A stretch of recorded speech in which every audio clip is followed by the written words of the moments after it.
2 വീശുവല നമ്മളെ കയ്യിലുണ്ട്. ഇഷ്ടം പോലെ മീൻ പിടിക്കാം. 2 വീശുവലയും ഒരു ചാക്കും ഒരു ബക്കറ്റും ഒക്കെ ആയിട്ട് ഞങ്ങൾ മീൻ പിടിക്കാനിറങ്ങി.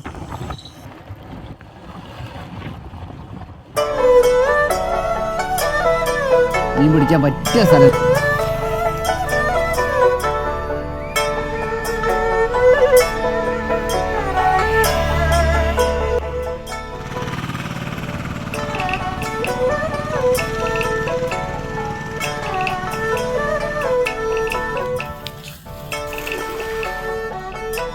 ഒരാൾ കുടിക്കാനല്ലേ തൊള്ള കേൾക്കണ്ടുള്ളൂ.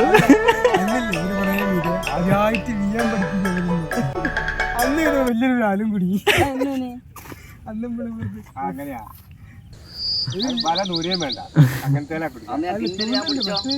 അല്ല കിണ്ടലാ പിടിച്ചോ എല്ലാരും വീതോടെ തന്നെ. ഇതാ ഇവിടെ ഒരു സ്ഥലമാണേല് ഇവിടെ തന്നെ 10-30 വീൽ ചെയ്യാ. ഞാൻ പറയുന്നത് പൈരി നോക്കുന്നുള്ളു. പൈരി പുല്ലില്ല, അവരെന്നെ കളിയാക്കി പച്ചോ ഒപ്പ എത്ര പോന്ന ചെറിയ ഇവരെന്നെ മക്കറാക്കിയതാ. ഞാനും മക്കറടക്കോ ആ പുല്ലിന് ഇനി സാധനം ഉള്ള. ഇനി കുറേ നേരം അവിടെ കിടന്നിട്ട് ചത്ത് ഉറപ്പിച്ചിട്ടോ. അപ്പോൾ ഞാൻ കുടഞ്ഞിങ്ങോട്ടപ്പോൾ പിന്നെ ബോധം പോയി. നേരത്തെ വെള്ളത്തിലിട്ടപ്പോൾ ബോസ് ഒറ്റ കിട്ടിയല്ലേ. ആ വേറെ ഒന്നല്ല, അതിൻ്റെ പള്ളയിലേ പഞ്ഞുണ്ട്. അത് മരിക്കാൻ അതിൻ്റെ മനസ്സ് അനുവദിക്കില്ല. മരണം മുന്നേ കണ്ട് അതിലൊരു പിടക്കല. എല്ലാം പിന്നെ അങ്ങനെ തന്നെയാണ്. ആ സമയം എപ്പത് പ്രജനനത്തിൻ്റെ നമുക്ക് മീൻ പിടിച്ചല്ലേ ശരിയാവുള്ളൂ. 2 പറലും ഒരട്ടേനെ ഞങ്ങൾക്ക് ആ വീശലിൽ കിട്ടി. വലിയ വേദന ഒന്നുമില്ലല്ലോ, വിടാൻ പ്രശ്നമൊന്നുമില്ല. ലേശം ഒരു നുള്ളു മറ്റേതോ എന്തോ ഉപ്പോ അങ്ങനത്തെ ഒന്നും ഇട്ടാൽ മതി. ഈ സാധനം അപ്പം തന്നെ പോകും. പണ്ട് ഓനെ കടിച്ച അട്ടേന്റെ കുടുംബക്കാരോ ബാക്കിയോ ആയിരിക്കും എന്ന് പറഞ്ഞിട്ട് അതിനെ തല്ലിക്കൊണ്ടിരുന്നേ. ഇനി ഞാൻ എങ്ങനെയാ വീയാന്ന്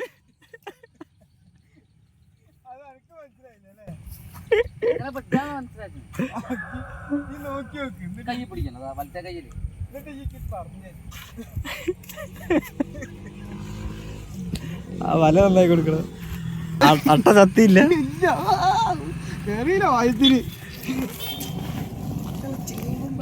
അങ്ങനെയൊന്നും തച്ചാ ചാവൂല. മീനിനെ വെള്ളത്തിലേക്ക് ഇട്ട് അട്ടനെ വെയിൽ കൊള്ളിക്കാൻ വെച്ച് ഇനി മൂട് യാത്രയോട്.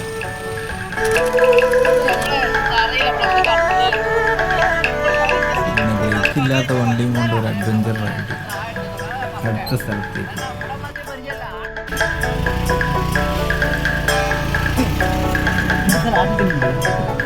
കംപ്രഷനായിട്ട് കിട്ടായി ശ്വാസം മുട്ടണ.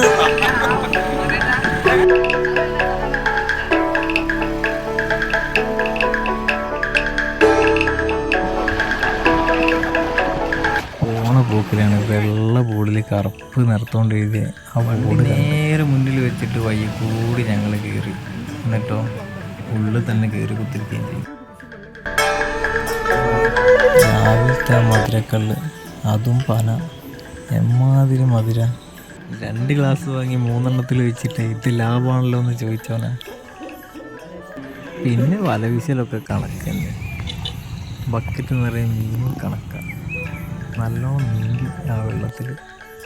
കുഞ്ഞാവ ആലോചനയിലാണ് അടുത്ത ഏറ്റവും തോന്നെ മീൻ കിട്ടുന്ന സ്ഥലം സ്പോട്ട് ചെയ്യാൻ വേണ്ടിയിട്ട്. ഉഷാറാക്കാം നമുക്ക്. അങ്ങനെ തോൽക്കൊന്നുമില്ല. വേണം ചില സ്റ്റോക്ക് വെച്ച് ബ്രാലിനെ ഞങ്ങൾ ചൂണ്ടലിട്ട് പിടിക്കും. അന്ന് ആകെ നടന്നത് കാര്യമായിട്ട് ഈ വീഡിയോയും ബാക്കി എൻ്റെ കമ്പനിക്കാരും